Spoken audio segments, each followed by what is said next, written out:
guys, welcome back to Rocket Gyan, my fellow space tubers. So, today we have a very awesome mission by SpaceX that will be conducted by SpaceX itself. So, uh, let's just jump into it, guys. So, first of all, let's have a look at what SpaceX as a company it is what, right? So basically SpaceX is a private rocket company. If you don't know about it, SpaceX is a private rocket company which has revolutionized space sector by its reusability tweaks and first stage reusability and all. It has just revolutionized, and the company is headed by Elon Musk itself. Okay, so that's the thing about SpaceX.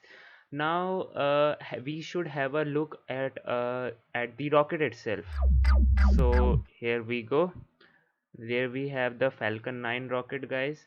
uh, as you can see from here, just a sec.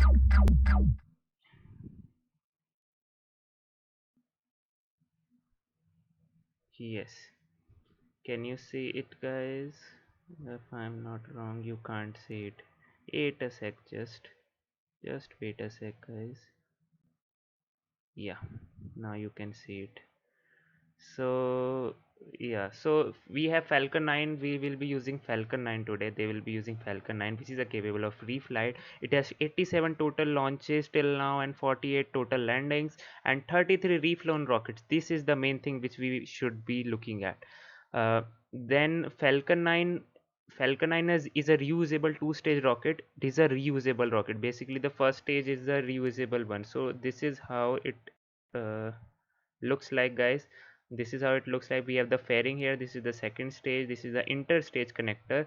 Then we have the grid fins. Then we have this first stage engines and the landing legs. So the uh, let's have an overview of it. So the payload to low earth orbit which it can carry is 22.8 tons.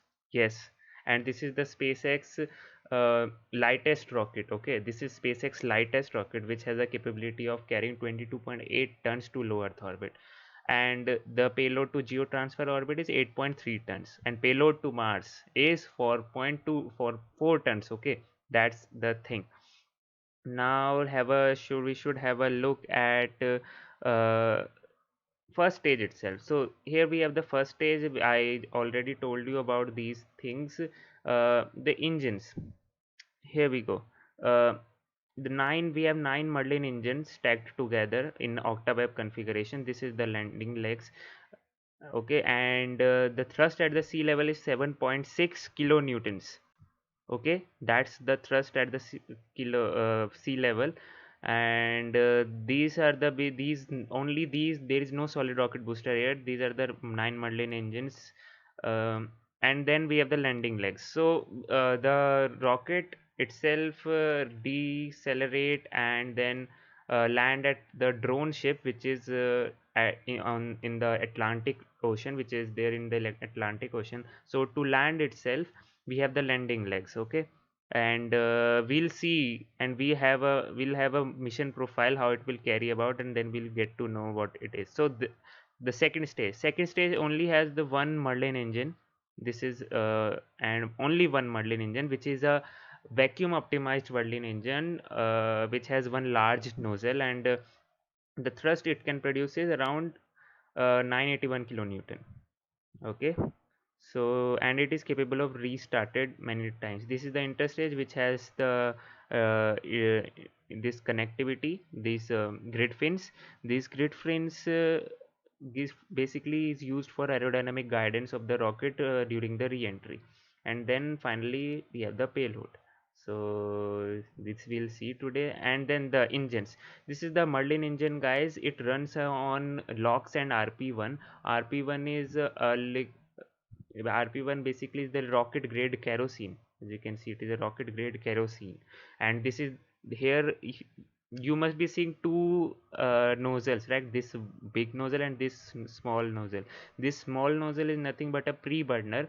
This does not produce as much the majority of the thrust is produced by this engine only. This is like, if you will study the rocket engine concept, then you will basically get to know what this pre-burner is all about.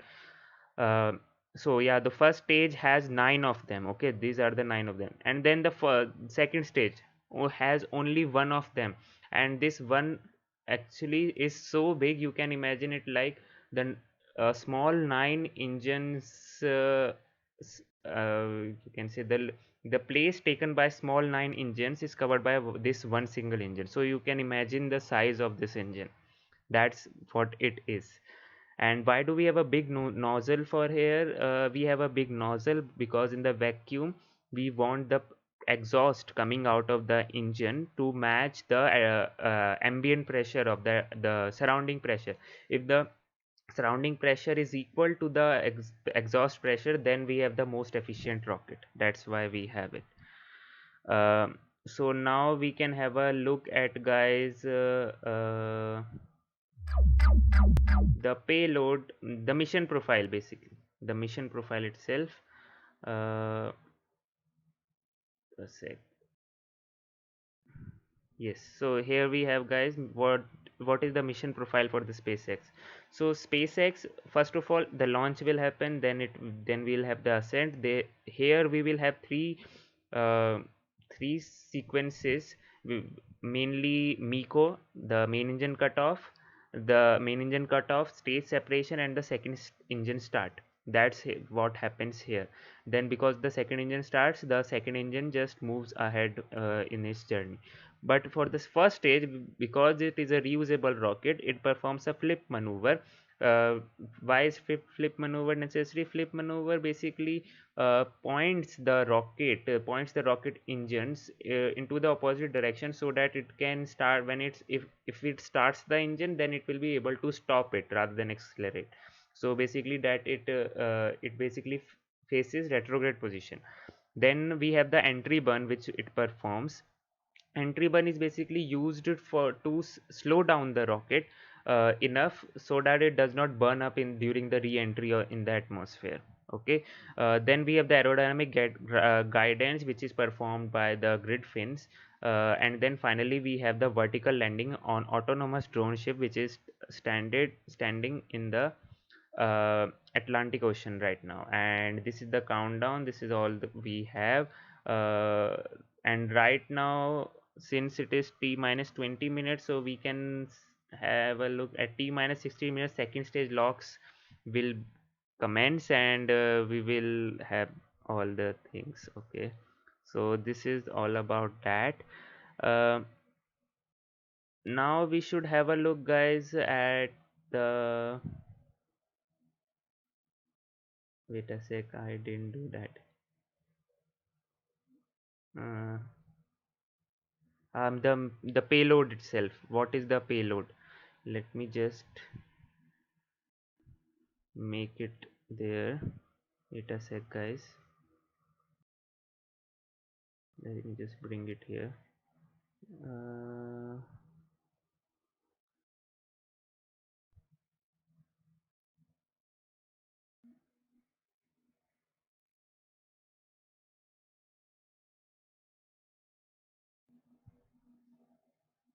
Here we go. So this is where we are. So yeah, as you can see from it, that the ANASIS II mission is basically stands for Army Navy Air Force Satellite Information System 2, which is a South Korean satellite, South Korean's first dedicated military communication satellite. And because of that, since it is a dedicated one, and it is a military satellite, so because that's the reason why this mission is top secret. Basically the payload is top secret. We don't know much about it. Whatever information we have is this only. So, and one more thing, the first stage, which will be powering today's launch, has powered the Crew Dragon mission, which happened in May 31st, if I'm not wrong. Yeah, it happened in May 31st, the America's greatest launch of this year, wherein it was able to resume the crew transportation services from the American soil after 9 years. So that was a big launch, and that this first stage supported that time. So we'll see that reusable Falcon 9 first stage today also. And this is how this satellite look like, guys. This is how it look like. Here we have these in the folded stage. These are the solar panels, and this gold. Why is it? Why the all the satellites are covered in gold? This is not basically a gold. This is some metal which basically provides protects the satellites from the sun radiation and all radiation, not sun, every radiation which is there in space. So that's why it is there. And so yeah, that's pretty much it, guys. Now we should be waiting for the show to come, the launch to begin. It must be beginning in 5 to 10 minutes. uh, yeah, so let me just have a look at the chat itself.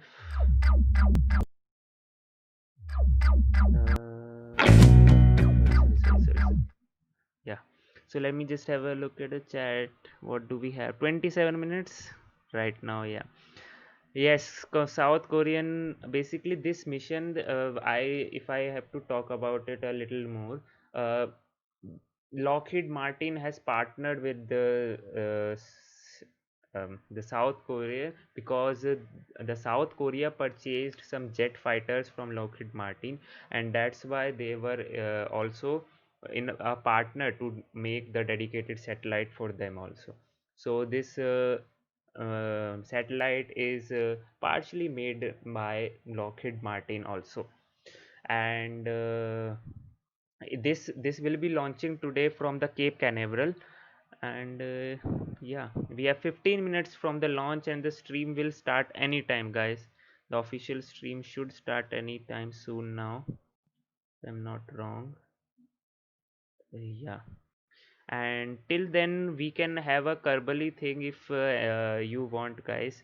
I can stream that because I have developed a Starlink mission in the Kerbal space program, which I would like to show you. And thank you so much, guys, for tuning in today, guys. I really appreciate your concern to just uh, listen all my gibberish, whatever I do. I really appreciate that, and thank you so much for tuning in, guys. I appreciate that. So I'm till the stream starts. I am just opening the Kerbal space program to so that I can demonstrate the Starlink mission to you. It was a very it was easier also, and it was a very good thing also to design a Starlink mission in KSP. So if you don't know what KSP is, guys, okay, it did not wait a sec. Here we go. KSPs, guys, what we call we call it as Kerbal Space Program. The full form is Kerbal Space Program, and this is a game in which you have the control over the space program. You design your own space program. You launch rockets, you go launch satellites, go to moon, go to Mars, plant flags like this in there, and this is a very good game if you want to understand the concepts of basic concepts of rocket science and orbital mechanics. This will really teach you that. And yeah, there are many replicas which I make of the real missions in this game, and pretty much stock I play. I don't have much mods installed. I do have installed, but for the parts I don't have much involved installed, sorry. And yeah, Louis Carton, I am also so excited for today's launch.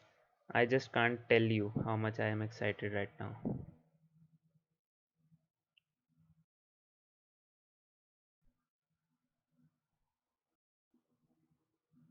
Hmm,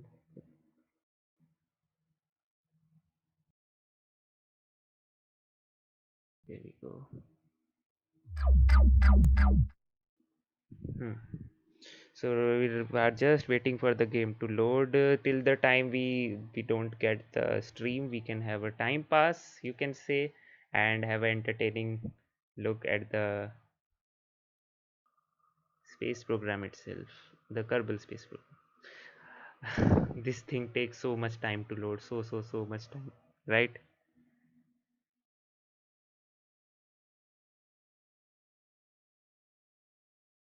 This is Mars. This is how it looks like Mars, guys. This is the game is known as the Kerbal Space Program, guys. The Kerbal Space Program, KSP. You will get this on Steam. You can just download it, and in 2021 the second part of this will also release. Um, which I'm very excited of, because this game is so old. It was released in 2011, and after that it received so many updates. That's why it was able to survive till now. So here we go. Name of what? Firestorm. The game name is Kerbal Space Program only.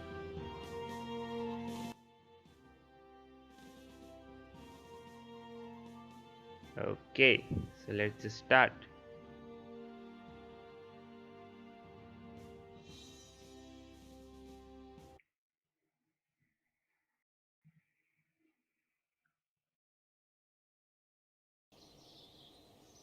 I've already made the rocket, so I'll be just be loading that, and hopefully be able to see the.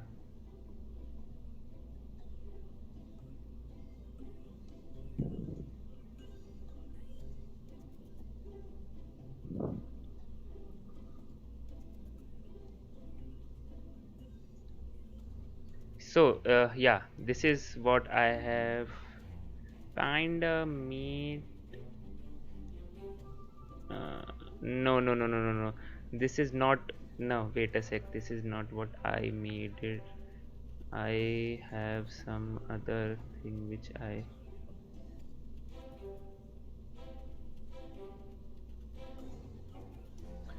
Is this? I suppose this is not that. Uh,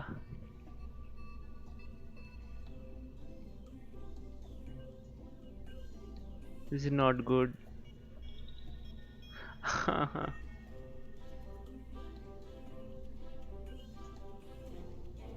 Where is that? The I made that. I don't know where is it now. Seriously, I don't know.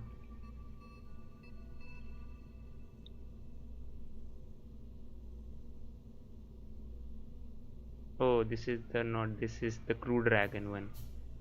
Okay, no problem. We'll go with that only, which we have right now. But I made it basically to showcase you.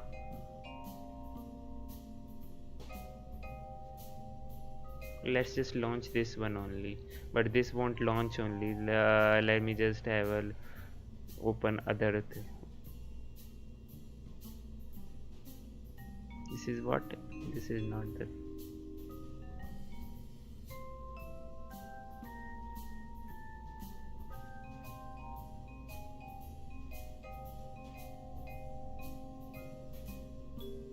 I don't know what should I do now.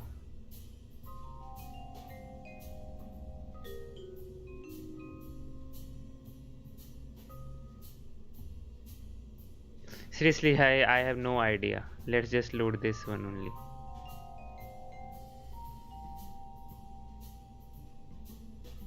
Whoa, this is what. Oh, this is a Eve ship. Eve ship. Right. This is an Eve ship. Eve is basically a. Okay, let's just launch it only. We can at least have a time pass only, because right now, guys, I saved that. I don't know where it went. I saved it, but I don't know. Whatever. I made the Starling. I don't like it.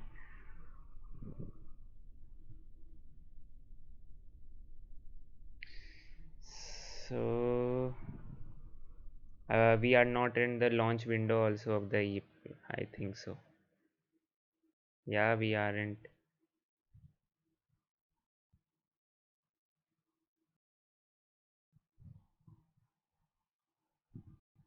Time accelerate maybe and make ourselves in the trajectory for Eve encounter. Or let's just launch it to the moon itself. Oh. Let's just launch it to the moon only. So 10, 9, 8, 7, 6, 5, 4, 3, 2, 1. Ignition and lift off. Lift. Oh, this has so less TWRs. This thing has so less TWR.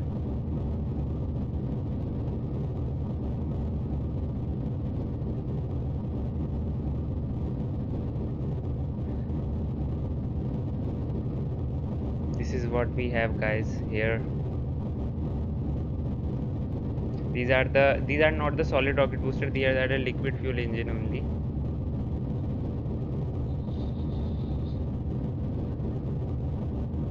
Is it Lewis Carter? I don't remember. Let me just confirm it if they have or not.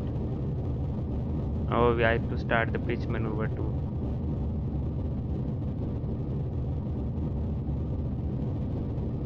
Let me just check. If they have, no problem, we'll play this only till the time they come live.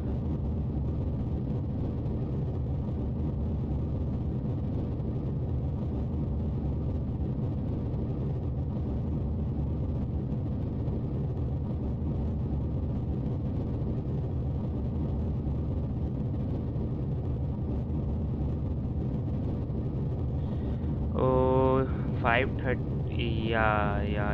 You are right.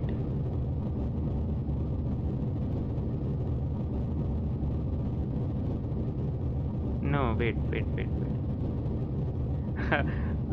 Let me just focus on this right now. Whenever they'll come live, we'll get to know only. It's no problem. You will see the launch, the SpaceX launch, guys. Don't worry. If they have done something, then also no worries. Now what I'm doing, guys, right now I'm performing a pitch maneuver.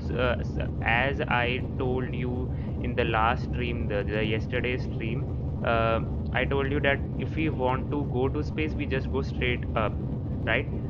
This is how rocket launches, guys. But if you want to stay in space, we go straight up and then straight up and then sideways, that too very fast, so as to stay in orbit, basically achieve an orbit. Why we go sideways to achieve an orbit? We actually match that's the concept of centripetal force or centrifugal force, whatever, from wherever you look the ship as. So yeah, that's the concept. So right now I'm performing the pitch maneuver, which basically every rocket does to plot itself into a orbit trajectory. The apoapsis, as you can see, it is 43,000 meters, and right now what you are seeing, the heating, this is the aerodynamic heating which is happening, and we are now running out of fuel. So we'll basically ditch all those things now uh, in some time.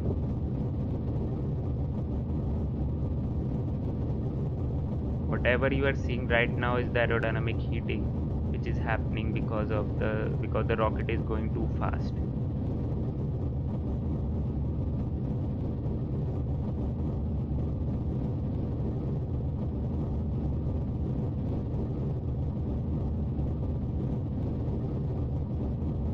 And here we go. There we goes. The stage is there, it goes, guys, and I am aiming for 100-kilometer orbit. It is right now 87. Now we can just ditch this also. There we go. A beautiful separation of these engines. The fairing, sorry. Here we go. So now so right now, as you can see, this is the trajectory of my rocket. If I don't do anything right now, we will fall back to Earth. Basically, by increasing speed, now what we are doing is, they see, right? If I increase speed here, you can see I am falling here. If I increase speed more, then I'll fall further away. So the concept is, say, is you must have thought of right now only, must have think of that the we want to match the speed, the increase the speed such that it just falls over the land, like here, and then over the land. So right now I'll be doing that only to increase the speed such that I fall over the land, and like this is what we achieve then. Okay,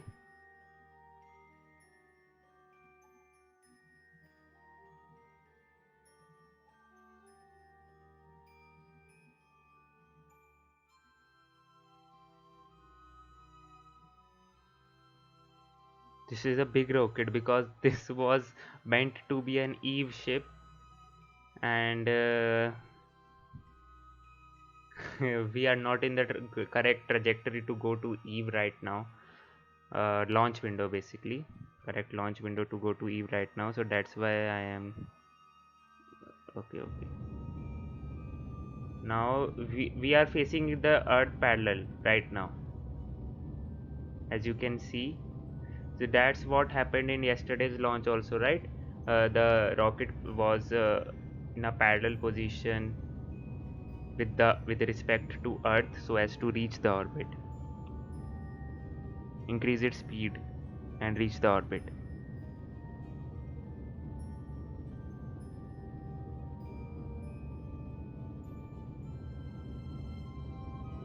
I can time accelerate also. That would be good.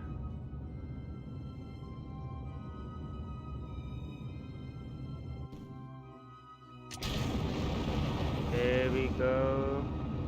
The first stage. Now the second stage is lighting up, and done. So okay, I didn't read the chat, guys. You want the name of the game? This is I'll write the name, the Kerbal Space Program, basically. And yeah, Kerbal Space Program. Thanks, Athia kid to mention it. uh, no, it's not available on iPad, Firestorm. It is basically available on PC and console, Xbox, PS, for whatever. So that's the thing. So now, right now, we are in the orbit, guys, as you can see. Now we'll plot our trajectory to the Moon.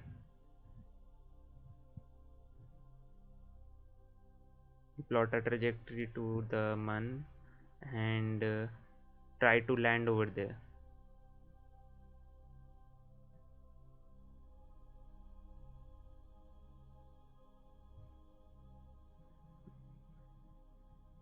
Here we got the encounter. Now we'll try. What I am right now doing is plotting my trajectory so as to intersect with Mun's sphere of influence. That's what I'm doing right now.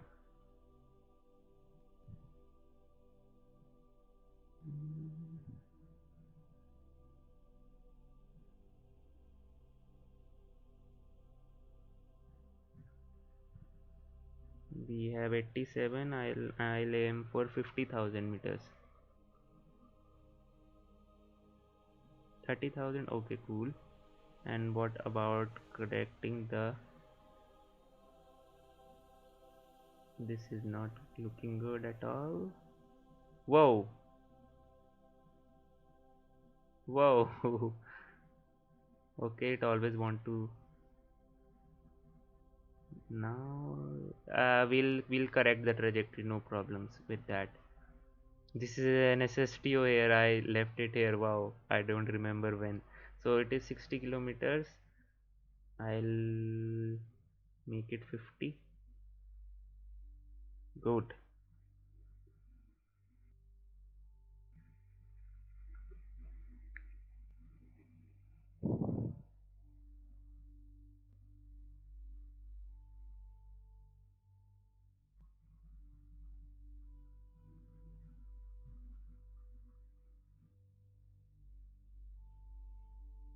I didn't remember the action groups. Let me check it once.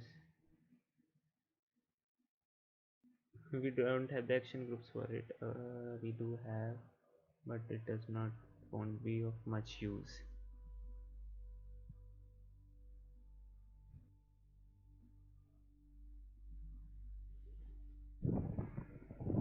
This is how it looks like from the orbit, guys. Right? This is how it looks like.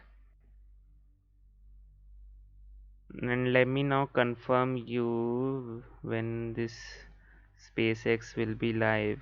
We are just waiting for it.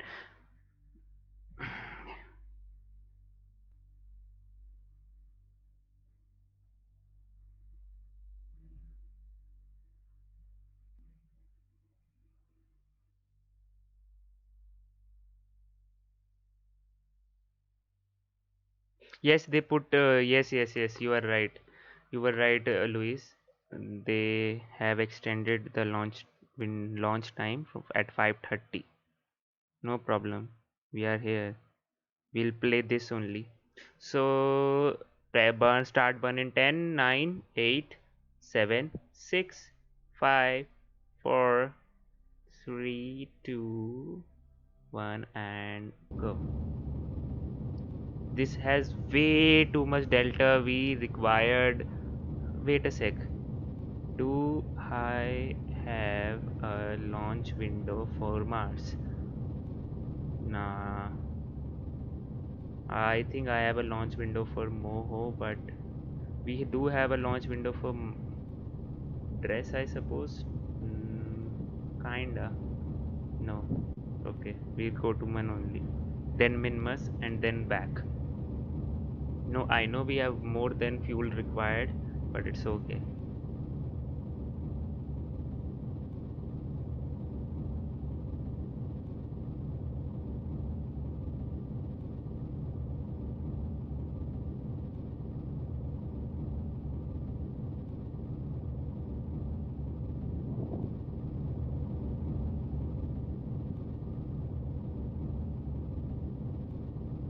Guys, as you can, this plume which is this is the exhaust which is coming out. As you can see, it is just going spreading out, right? This is spreading out because there is no atmosphere to there is no atmospheric pressure to compress all those gases to in certain region. That's why these just spread out. And now we can.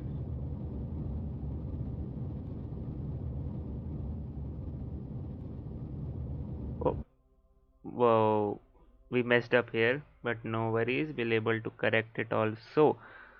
Let's face retrograde.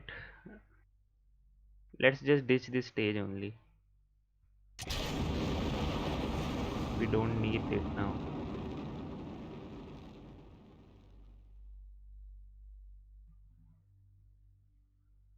And yes, it is in collision course with the uh, that, so the moon, so we'll don't leave any debris in space also. That's a good thing. Now I can switch on the engine to make, yeah, we are good now.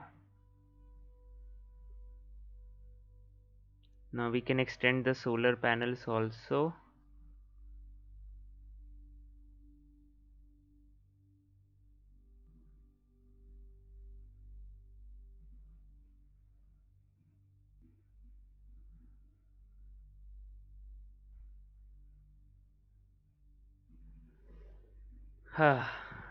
This we don't need at all. I don't know what will I do. I should have gone for SST only. It's okay. So let's just go here. Now guys, what I did right now, let me explain you also, that would be good, right? So right now what I did was I increased my speed here in the low earth orbit. First of all, I achieved a low earth orbit, then I increased its speed to, so that the orbit, the apoapsis of the orbit, which is the highest point of the orbit, it increases and intersect with the month's orbit. This is the month's orbit, and at that time the Moon, why am I saying it Moon? Because in Kerbal Space Program, Moon is called Moon. So yeah, it intersects with the Moon's orbit, and at that time only the Moon should also be there to catch it, right? So it is there. That's why we got the trajectory as like this. Now, if we don't do anything here, what will happen? This thing will just come here and then leave, as we can see from the trajectory also. So to achieve orbit around Moon, we should basically break ourselves here and face retrograde. It means facing the engines in the opposite direction, and then just turn the engines on, and then finally we'll have the speed which is enough for the Moon encounter on Moon's orbit, right? So we'll plot a maneuver here, which will be a retrograde maneuver, which will decrease its speed so that it achieves a Moon orbit like this. Okay, so we can now time accelerate to that point. Bye bye Earth and Moon, we are coming. Here we go. Here's how it looks like, guys. And I would have to ditch all this stage. Wow. I don't want to, but I have to now. Uh,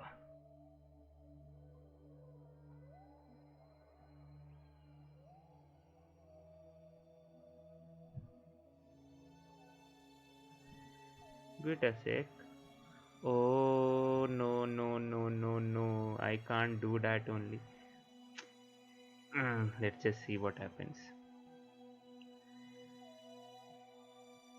Okay, 3, 2, 1, and start.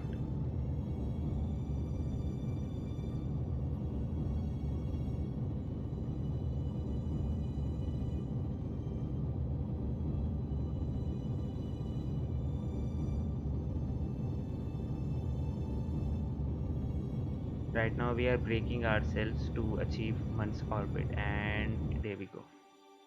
We achieved the orbit, guys. We are officially in the Moon's orbit.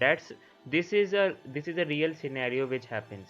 Okay, this is a real scenario in missions also. In the real missions also, these kind of things happens. So we achieved the orbit. Now we should land it. We should find a good landing spot to land. Maybe this crater would be good to land, right? But okay, we'll plot maneuver here, which will again slow it down a little bit, and yeah,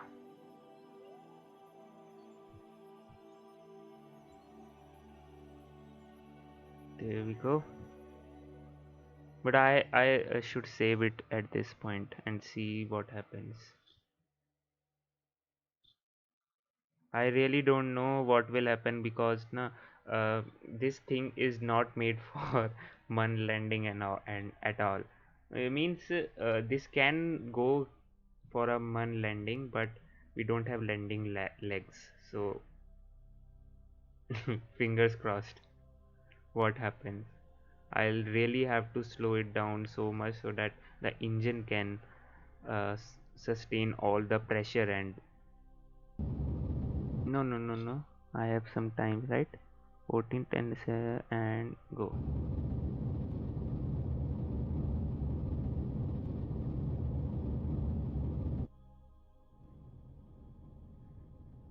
There we go, there we go, there we go, there we go. Now just let's just cruise down to the land. 40,000, 30,000, 20,000, 15,000.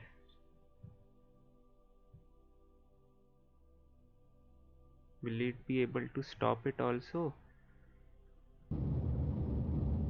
What is the speed of deceleration? It's a good enough speed. I can just coast some more time. 10,000 meter we can start decelerating.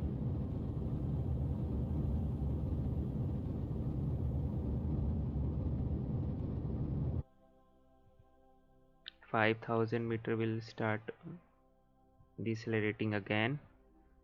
Now the things are getting heated up, guys. Now we are performing a moon landing.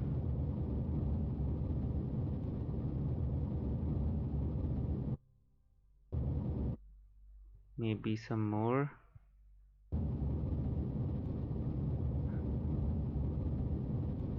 This little guy is really very worried right now. Why wouldn't he?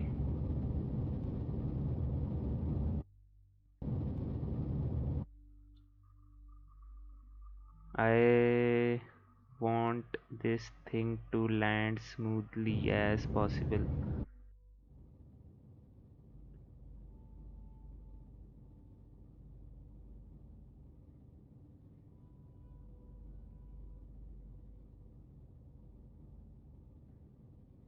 $300. Just 300 meters left now. I should increase the deceleration speed.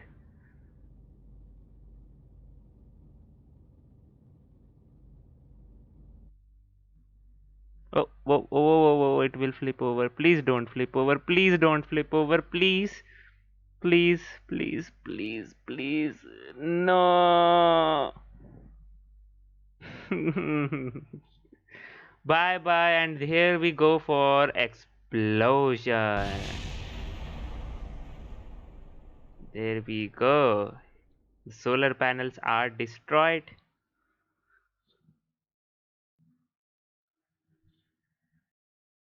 And there we go. A successful moon landing, guys. But we can still achieve this if I can detach it. Let me just detach it. There it goes. Those things. Now we have to detach this also. I just want this thing to be detached, decoupled. Go away. What is happening? I don't know.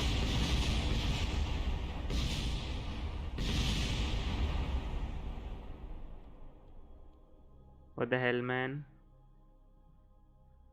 The engines are here, and but I don't have the heat shield for. Okay, we have this thing. We will be able to manage. So I can detach this also. Go away.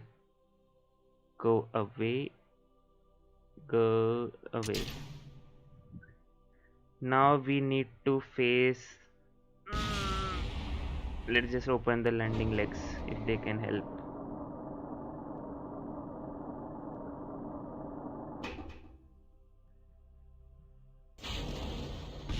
Wow! I just lost the heat shield also there. Very good. And I lost everything there. Whoa!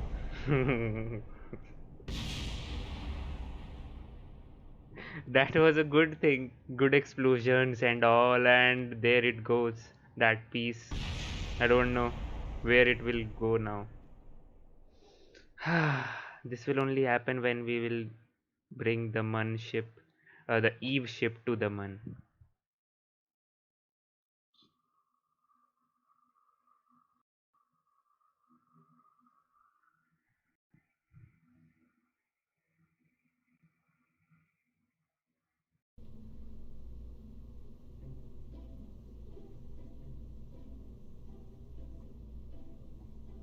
The SpaceX is not live till now, guys. No worries. Now we should try. Oh, no, no, not this thing. We should try with planes. We should try with planes. Where is the Manhopper? Manhopper. All saves. Manhopper. I'll search it only. PH. Here we go. Load and launch. Oh, we are live, guys, for the SpaceX mission. Let me just switch over to that. The stream is live there.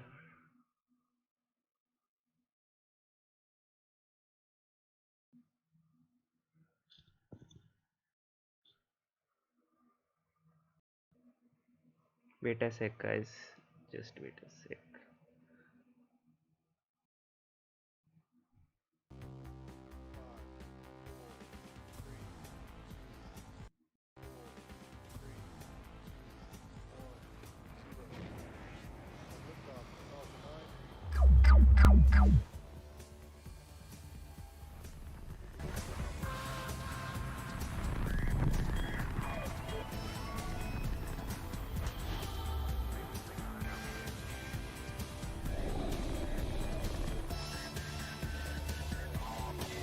Here we go, guys. We are live now. Good afternoon. It is Monday, July 20th, and on your screen is a live view of the Falcon 9 rocket as it awaits its 5:30 p.m. Eastern Daylight Time launch from Cape Canaveral Air Force Station in Florida.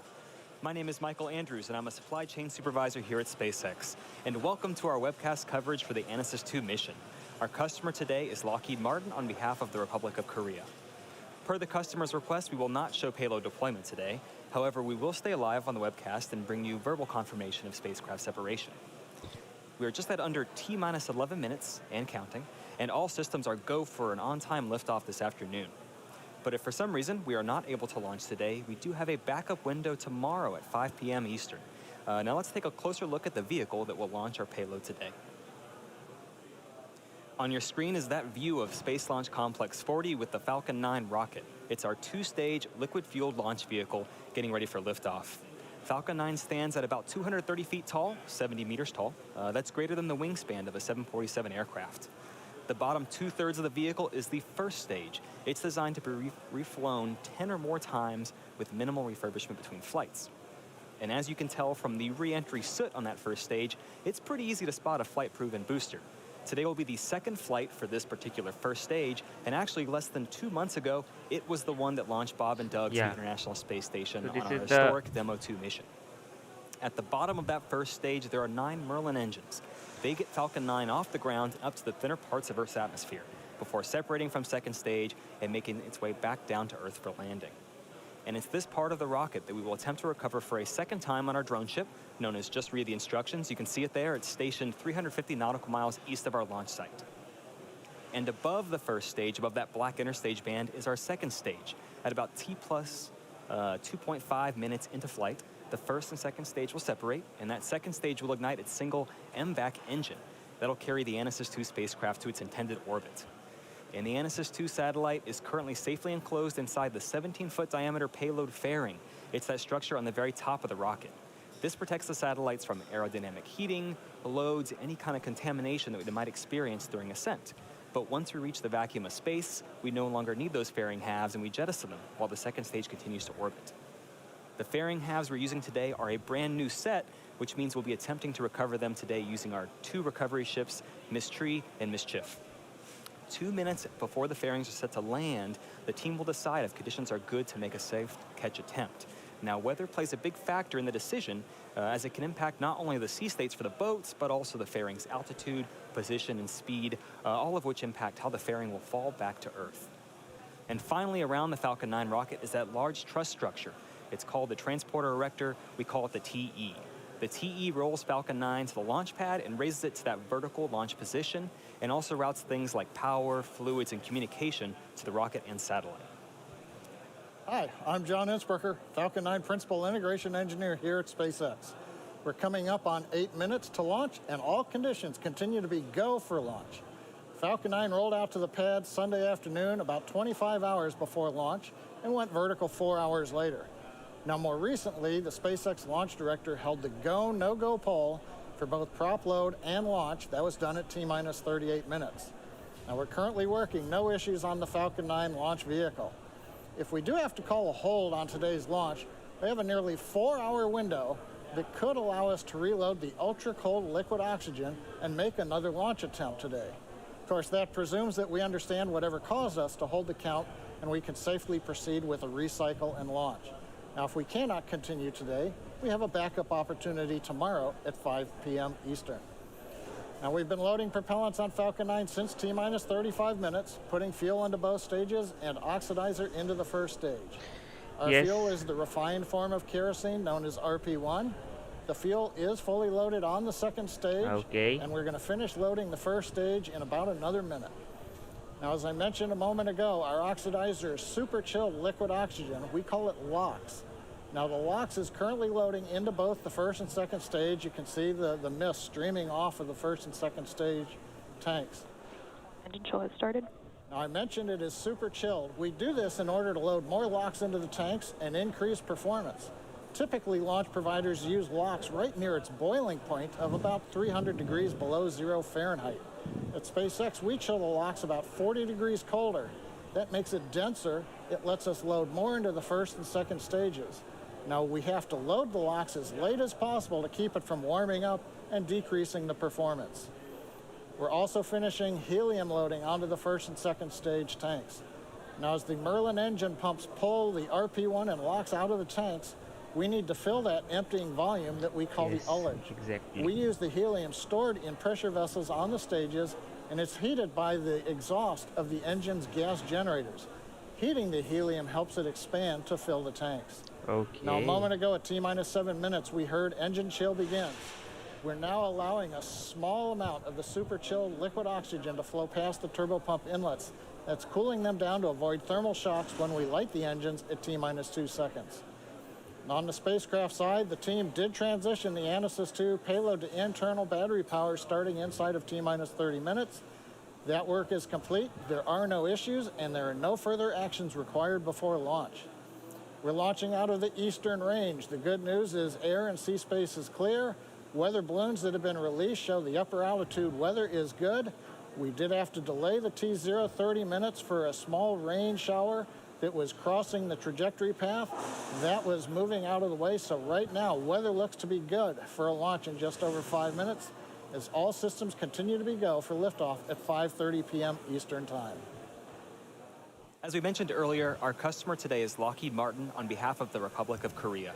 We now have a quick message to share from Korea's president of the Agency for Defense Development. That is so good. 안녕하십니까.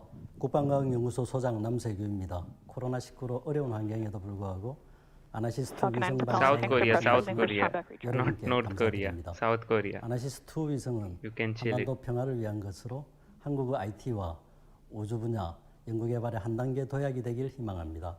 올해 창설 50주년을 맞는 국방과학연구소는 아나시스 II 위성 발사의 의미가 남달라 저도 코로나19 상황으로 발사장에 직접 참여하지 못해서 안타깝게 생각합니다. 비록 물리적 거리가 멀리 있지만 지능적인 온라인상의 사회적으로 가까워진 거리와 시간 때문에 저도 마음은 발사장에 계시는 전문가 동료 여러분들과 함께하고 있습니다. 라키드 마틴, 에어버스, 그리고 세상에서 가장 스마트한 펠콘 9 발사체의 발사를 주관하는 스페이스X 모든 분들의 노력에 감사드립니다. 아나시스 II 위성은 대한민국 국방부, 방위사업청, 합동참모본부, 각군 관계자와 특히 함께 연구한 국방과학연구소 위성통신체계단이 응원하고 있습니다. 아나시스 II 위성 발사와 목표한 궤도내 시험까지 성공하길 진심으로 기원합니다. 우주의 신들은 하늘길을 열어라. 펠콘 9 나가신다. 아나시스 II 완벽하라. 감사합니다. Wow. We're currently 3.5 minutes from liftoff. Falcon 9 is now moving into the final stages of the countdown. The vehicle remains in good health. Now, during that video, the transporter erector strongback did retract to the launch position, moved a couple degrees away. That's what we need, sufficient for liftoff of the Falcon 9. Fuel loading is complete on both first and second stages. The liquid oxygen loading is wrapping up on the first stage and will complete at T-minus 2 minutes on the second stage. We are guys T Now, minus 1 minute 3 before minutes. liftoff, you'll hear the announcement that Falcon 9 is in startup. That means the rocket's internal computers on first and second stage are controlling the launch countdown. Now, the mission manager reports the ANASIS II space vehicle continues to be go. The range continues to be green for launch, and the weather is looking good. Now, once again, as a reminder, if we don't launch today, we have a backup opportunity tomorrow at 5 p.m. Eastern. So guys, we are 2.5 minutes to launch. okay. We have closed out the first stage liquid oxygen load. That just leaves stage 2 LOX loading to finish. Guys, we are only 2 minutes from the launch, and right now what you are seeing, the gas which you are seeing, is the liquid oxygen bleeding out from the bleeding valves and from the fuel lines which That supports call out the, tells us that the chill sequence we began at T-minus 7 minutes is now complete. so that engine chill is now completed, guys. Engine chill is basically used to absorb the thermal shock which happens during the ignition of the engines. Stage 2 LOX load is complete. Stage 2 LOX That load. completes propellant loading on the Completed. Falcon 9. Stage 2 LOX load, the last one to finish up inside of 2 minutes. We'll now begin venting down the plumbing lines that go up that strong back that you can see behind the Falcon 9. So if you see a plume of white gas coming out, that's normal. Now they are pumping out the gas. Basically, they're clearing the fuel lines from the clearing the fuel lines from the pipes. They are just whatever the liquid oxygen was there in the view pipes, from the they are camera, just blowing We're it now away. venting down the liquid oxygen lines on the strong back, getting ready for launch. Next event will be startup coming at T-minus 1 minute. Falcon 9 is in startup. Here's the call out. We're in startup. We're now pressurizing first and second stage Now, tanks guys, for flight. Pressurizing, and also the internal computers have taken control over the flight. Countdown net, go for launch. We are go for The launch. final call to SpaceX launch director is given to go for launch. We're at T-minus 35 seconds and counting. All systems are go. T-minus 30 seconds. 30 seconds, guys. 20 only. I'm so excited now. I'm excited, seriously. So 20, 19, 18, 17, Stage 1 tanks pressing for flight. 16, T-minus 15 seconds. 15, 14, 13, 12, 11, 10. 10, 9, 8, 7, 6, 5, 4, 3, 2, 1. Ignition Ignition. and Liftoff. liftoff of the Falcon 9 rocket to the geotransfer orbit of and taking ANASIS II satellite with it. This is so beautiful. M1D propulsion is nominal. Propulsion is nominal, guys. This is looking so cool here from here, as we all can see. Go SpaceX, you can do it. This coverage was a bit different. Okay.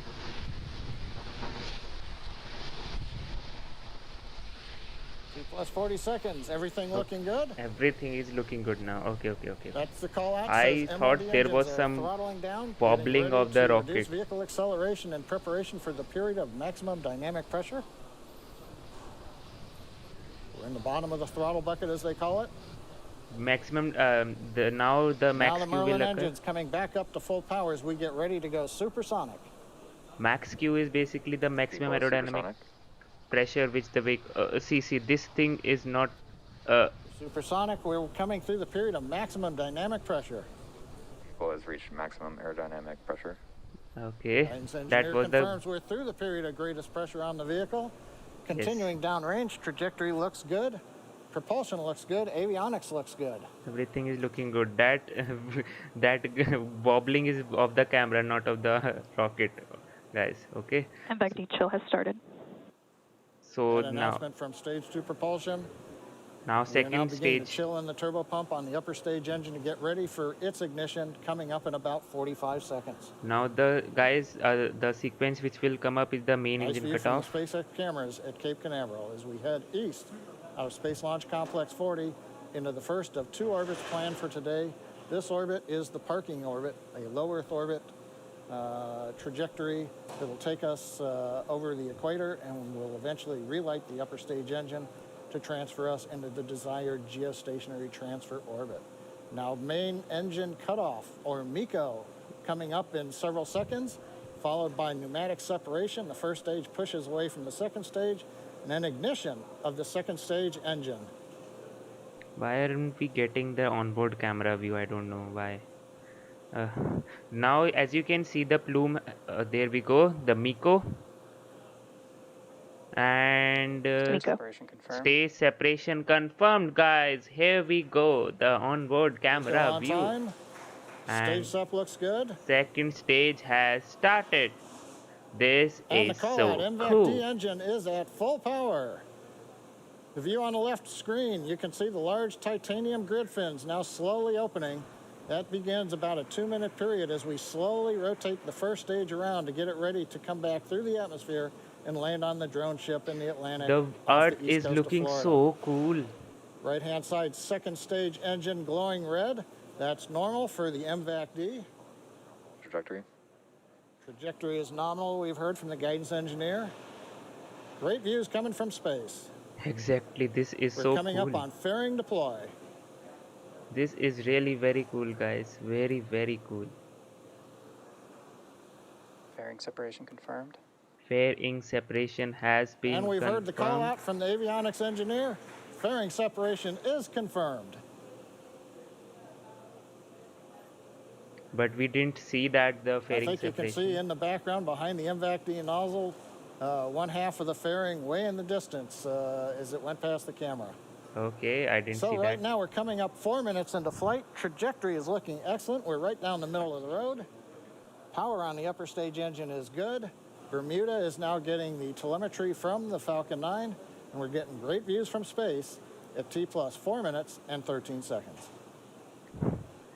So guys, right now the first stage is basically For those performing of a you flip just joining maneuver. us, we had a successful liftoff of our Falcon 9 rocket at 5:30 p.m. Eastern Time from Cape Canaveral. On the right-hand side of your screen, our second stage, its engine is glowing as we continue to take the ANASIS II satellite payload to its desired orbit.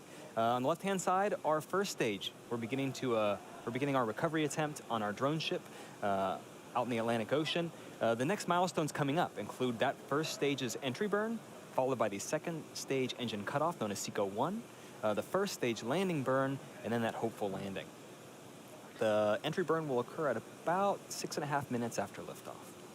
So guys, we are fingers crossed for the landing, because And what you don't see pictured here are those two fairing halves. They've been jettisoned, and it will take some time for them to get down to sea level. So we won't be covering on the webcast that recovery attempt status, but stay tuned on social media for updates. oh, this is so cool. We can see the sun from the first stage interstage compartment. And now the guys entry See some burn will pretty clear start. pictures of Earth there. The first stage has reached apogee. It's beginning to head down there. We're only going to be firing 3 of our Merlin engines during this entry burn in order to slow the vehicle down before it gets to the thicker parts of Earth's atmosphere. It'll slow the vehicle by about 25%. When we perform stage separation, that first stage was traveling about 2.5 kilometers per second. So we have a lot of velocity to reduce. Trajectory. And we're just under 30 seconds from that entry burn beginning. It's going to last about 24 seconds. Okay. So guys, that whitish thingy you are seeing in the left hand side is the RCS gas thruster, which is basically controlling the orientation of the first stage so that it faces retrograde only. We're 10 seconds away from entry burn. Hopefully we'll be able to hear that call out and have visual confirmation that burn's begun.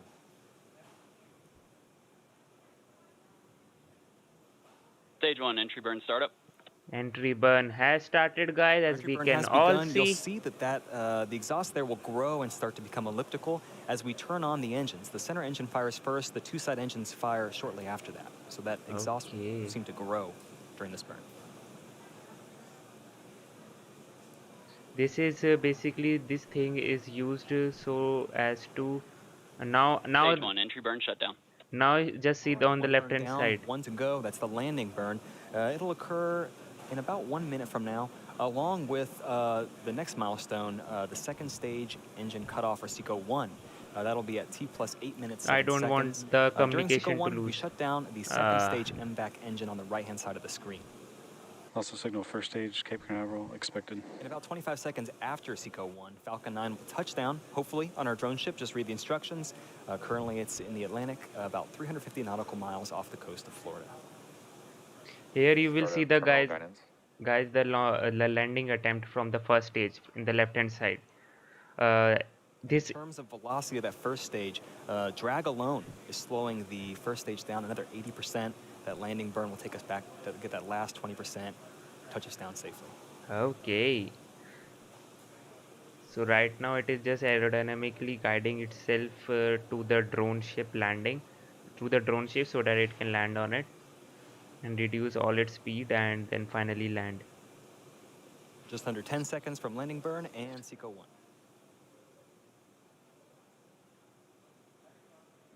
SECO. We have Stage 1, SECO. landing burn, startup. We have confirmation of both landing burn and SECO 1. We're waiting confirmation of a good orbital insertion for that ANASIS II satellite. And the landing Stage legs 1. also Landing legs deployed. Nominal park orbit insertion. And there we go. We have the Falcon 9 rocket. Successful landing of Falcon 9 on our drone ship. Just read the instructions. While we were watching that landing, we also had confirmation of nominal orbit insertion. We're all pretty excited over here at SpaceX for being able to use this first stage for a third time coming up. This is so cool. But going This back to our is primary so mission on the second cool. stage, it's going to coast for about 18 minutes until we cross the equator, where we perform the second of 2 burns of the upper stage, help change the orbit. We're going to take a break until then. We're going to leave you with a map of where we are in the mission. We'll be back at about T plus 26 minutes for the second burn of our MVAC engine. Guys, it was so cool, right? That drone ship landing, this was so precise. It was looking like it just hit the bull's eye, right? It was looking like that. So now what is happening? So why do we have a coast phase? Let me explain that to you guys. First of all, we have a good nominal insertion right now, okay, for in the low earth orbit. That means we are not entering the atmosphere again in our orbit trajectory. Now what we want to do, since this is a intended orbit is a geotransfer orbit, so that's why when it will reach the, you can say, a periapsis or periapsis or certain point, then again it will fire up the engine so as to raise the apoapsis further to make the orbit a geotransfer orbit. That's what will happen. That's why we have a coast phase right now. Basically it is now waiting for the rocket is now waiting for the location, that location to come where it will have to restart its engine so as to raise the apoapsis in the opposite side of it.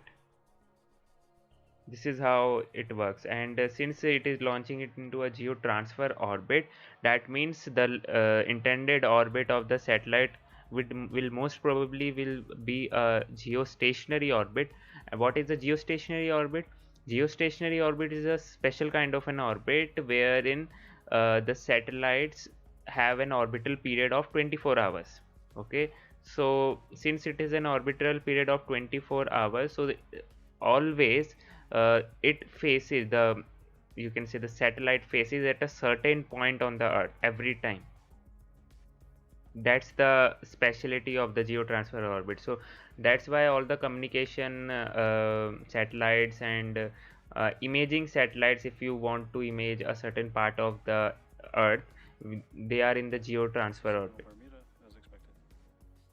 Okay, so today's launch was not a spectacular one, I would say. Yeah, the previous SpaceX launches were more spectacular, but yeah, it was not that bad also. that I would say.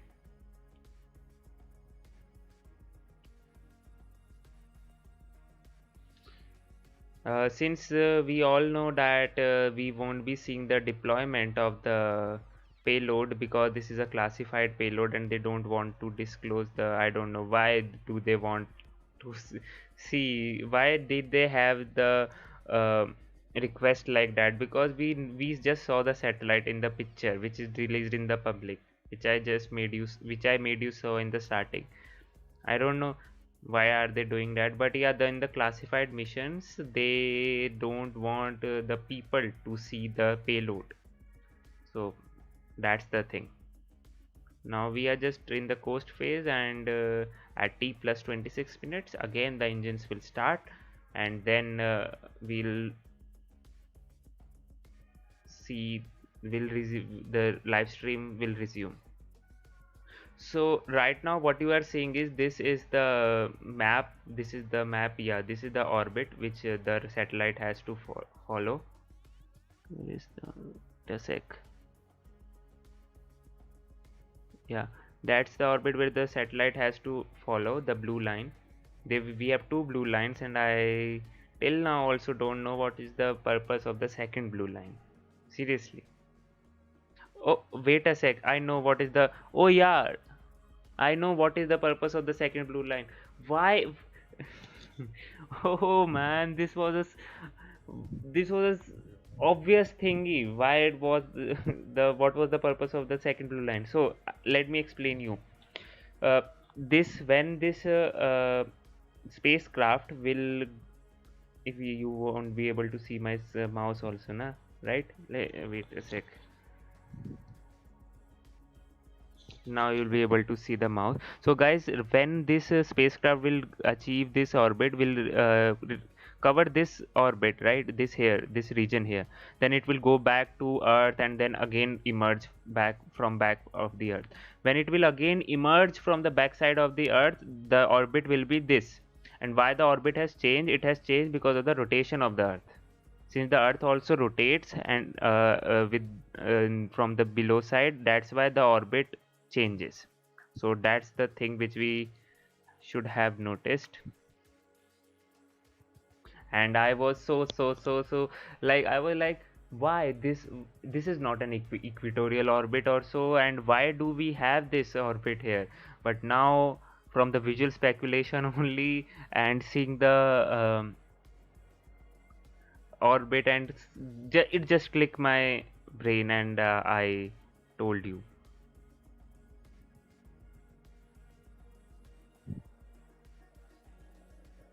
So as you can see, the speed is 26,676 kilometer per hour. This is so much fast, right? So much fast. The altitude is 164 kilometers right now.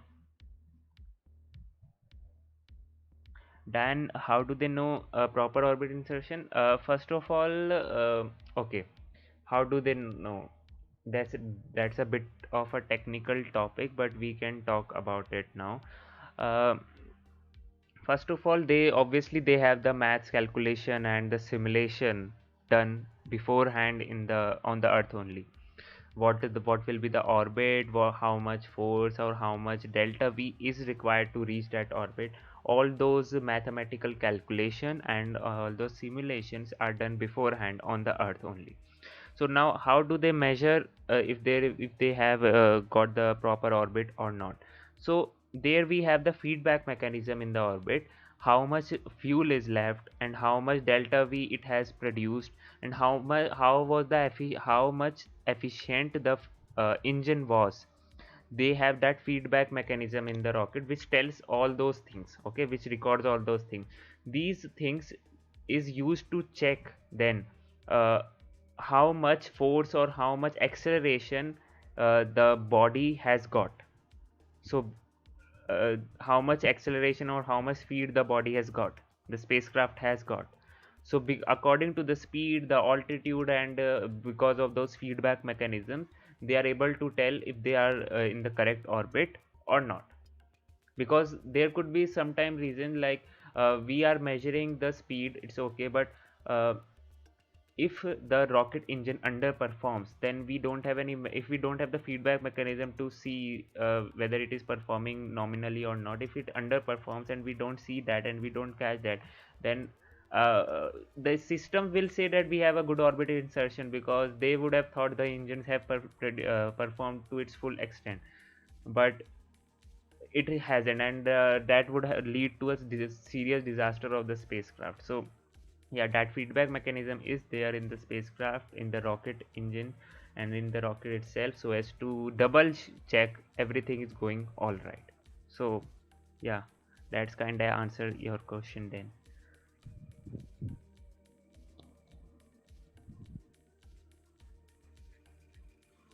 Do you have any other question, guys? If you have, you can just uh,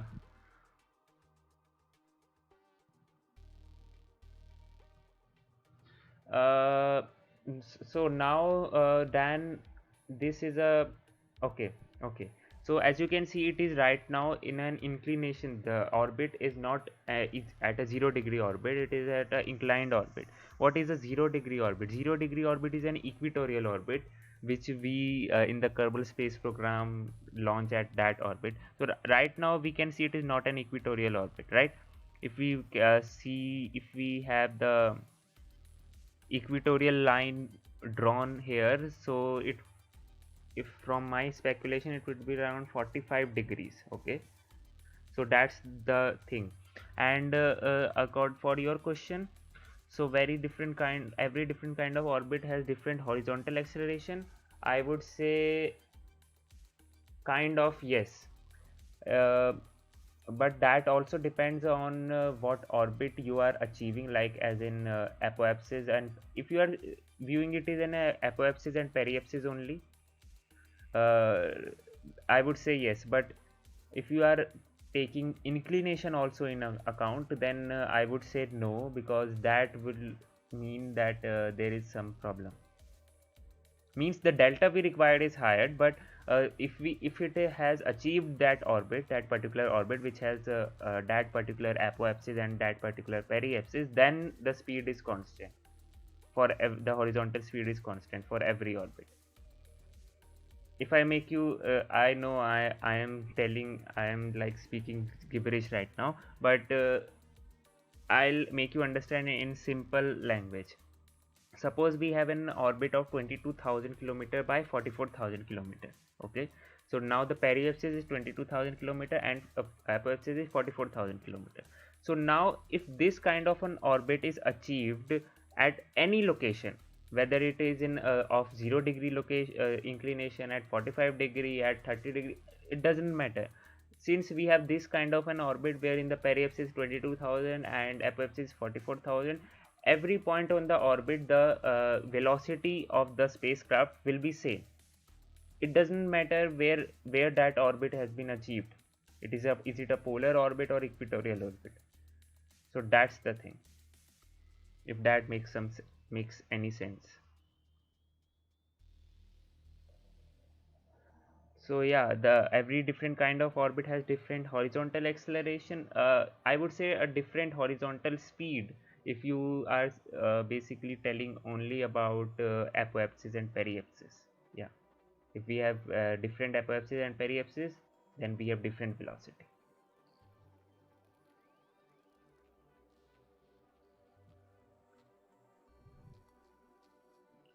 And now we can also see that the speed is not decreasing or speed is not increasing or the altitude is not changing just because we have lost the telemetry signal from the ground station. It will again appear after some time, then we'll have the updated telemetry coordinates. That's why it is we are not seeing any movement in the altitude and as well as in the speed. Now you must be wondering, why would the speed change? There is no acceleration happening, there is no engine turned on, why would the speed change, right? Speed will change because there are points on orbit, right? Apoapsis and periapsis. Periapsis is the lowest point of the orbit and apoapsis is the highest point of the orbit. Since at the highest point the distance from, I would explain you in a very lame language. since at the apoapsis the distance from the point to the planet in this with respect to the planet and the distance between the planet and the spacecraft is very less, is the lowest. That's why the speed is highest there, and that's why the speed changes. And right now it is not, because we have a loss in telemetry signal, and that is completely expected. As you can now see, at t plus 26 minutes around, we will have the second engine start, and we can see those SES2 thingy coming to the point of ignition. So guys, do you have any other questions? You can just ask me. I'll try to answer. I'm not a rocket scientist here, but whatever knowledge I have from that, I'll try to answer you with everything.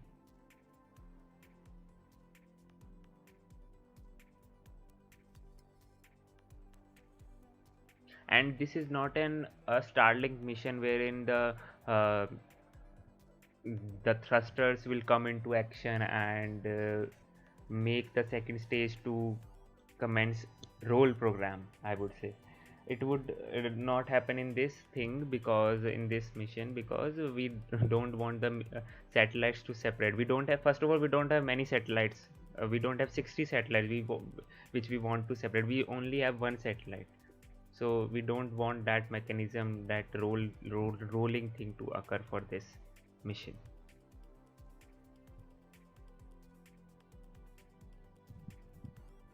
We're only 2 minutes left for the stream to resume, the host to come, and the second stage to start up.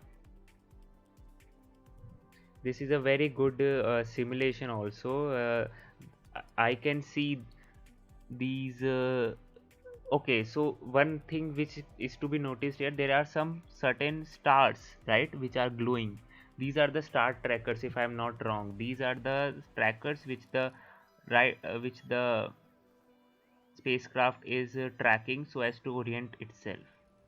And we have a really very good animation or a simulation for that, for the position of those stars and the sun itself.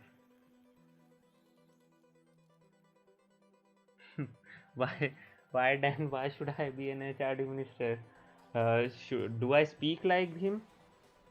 Because I don't like him personally. Is it a compliment, or you are saying it in a different way? I don't know. I don't get it. But anyways, I don't have any interest to join politics either. So yeah, I would take it as a compliment only. Being an HRD minister is a means changing the education system only. Yeah. Okay, cool. Okay, I understand, Dan. Thanks for your compliment. But I don't have any interest in those things.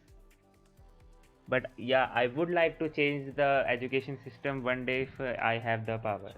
Because right now we are, whatever education system we are in right now, that is not at all good. Engine chill has begun again as we listen. Welcome back. John Okay. Here at SpaceX headquarters in Hawthorne, California. It's T plus 26 minutes. In about 30 seconds, we're going to get relight of the upper stage engine called second engine start number 2, actually second stage engine start number 2, or SEA. We're just about to cross the equator. That's where you do an inclination change that's most efficient. We've got ignition on the upper stage engine. And propulsion engineer calls out that the ignition looks good. We're up at power. Wow, this is so good, right? This is the engine is glowing red hot now, here. Currently, when we went into the burn, we were at low Earth orbital speed of about 7.4 kilometers per second. This burn, just under a minute long, is going to add another 2.5 kilometers per second to that velocity.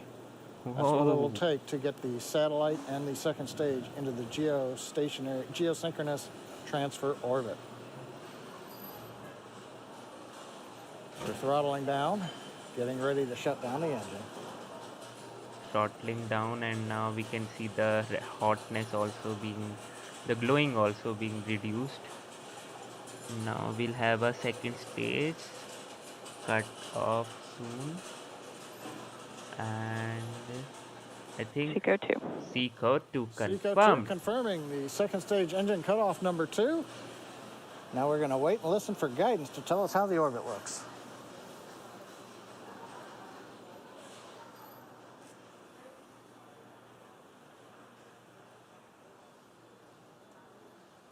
We are waiting for the nominal orbit insertion call out right now, and I hope that is so.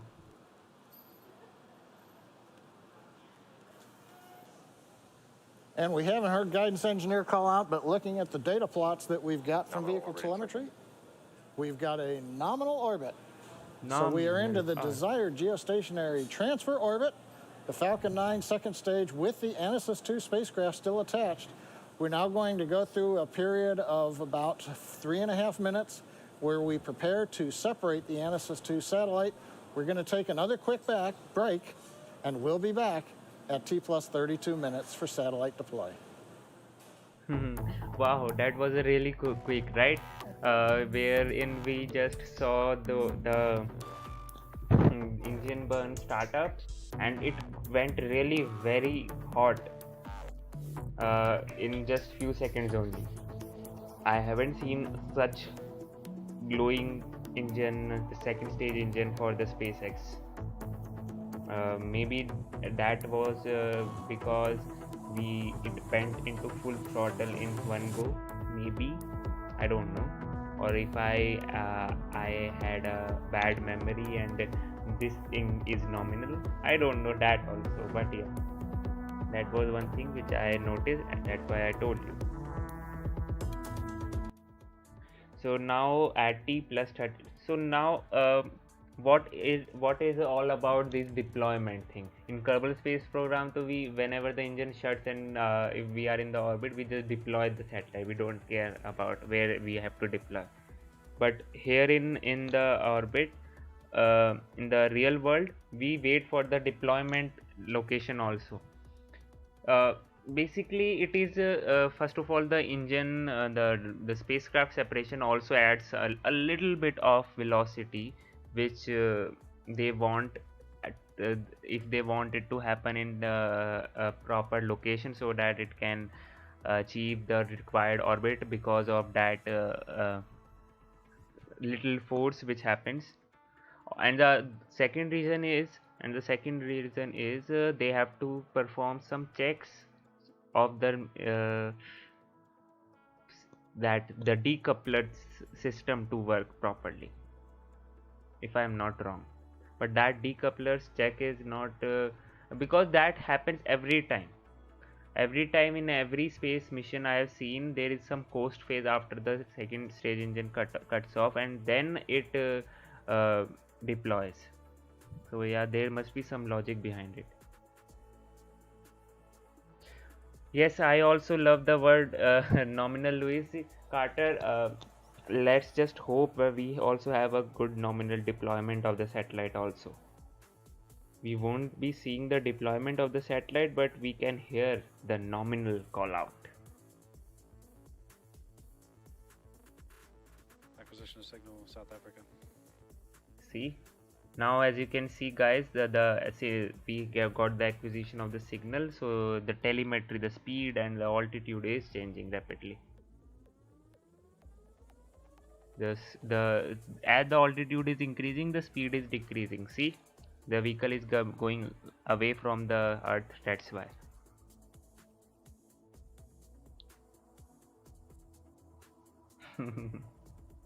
Nominal is a you can say a better word for normal. Normal is like, this is boring, but nominal, yeah, you are up. Plus 32 minutes. It's been a great mission so far. Falcon 9 lifted off. We had a 30-minute weather delay as we had a little bit of a shower band go by the trajectory. But when we launched, had great skies. We had great views from first stage and second stage. Saw the first stage land on the drone ship. We've done the 2 burns of the upper stage engine. Both of them were nominal. But right now we're getting ready for the big event, which is spacecraft separation. And as a reminder, we won't see payload deploy today per the customer's request, so we're going to listen in for the avionics engineer to call it. Guys, just Payload like, separation confirmed. okay, deployment And is there it is. confirmed. Avionics engineer calls payload separation has deployed, confirming that via telemetry. And so 32 minutes, 49 seconds into flight. That's the camper. We've done the primary mission. We've brought the first stage back to the drone ship. It's been a great day. Took a little while getting here, but well worth it with a totally successful mission today. And with Also that signal successful goodbye. payload separation, that will end our coverage for today. We want to say thank you to Lockheed Martin and the Republic of Korea for entrusting us with today's flight. Also, a special thanks goes out to the 45th Space Wing for range support and to the Federal Aviation Administration for licensing support. And of course, thank you for watching. Have a good night. So guys, that's a very good thing which happened today, right? I loved the launch. Personally loved the launch, and if you also loved the launch, just hit the like button right now and do subscribe if you like my work. So let me just conclude the today's stream. So first of all, we saw there was a little bit of weather delay because of the, as we all know, there was some shower in the trajectory of the rocket which needs to be passed, and after that when it passed we saw a beautiful liftoff of the launch vehicle. But before that we had a Kerbal space program. We played Kerbal space program, and we had a beautiful disaster in that. I would say disaster only for the landing. We landed properly, but oh, anyways. So then the vehicle just lifted off, and this stream today was a little bit different from the other SpaceX streams which I personally saw. First of all, the host was different, and second of all, the camera angle was different for the launch this time. Okay, no problem with that. Everything was nominal, and then finally the first stage engines, there was a MECO, the main engine cutoff, the first stage separation, and the second stage startup. And then after that we had the fairing deployment, and then we saw the beautiful and the most spectacular landing of the first stage on the drone ship, right? And then the second stage started up. Second stage was starting, second was burning, and it inserted the spacecraft in a perfect orbit. After that we discussed about some orbits and orbital mechanics, and I just blah blah blah blah blah of all those things. And then finally we had the again the second stage started, and we had a good orbit insertion. Thank you so much for tuning, guys, and I really don't go, Mimi. You don't want me to, don't. uh, okay, but since the stream has ended, so I will go only. But yeah, um, thank you so much for tuning in, guys. I really appreciate your concern and your th- you, how can you handle my all these gibberish? I just can't understand. But yeah, that's it. So thank you so much for tuning in, guys. Hit the like button and just subscribe button, because in 3 days there is a Russian launch also which I'll be covering. So just tune in for that also, and I'll be there with you for that also. Thank you so much for tuning in, guys, and stay safe, stay healthy, and bye bye.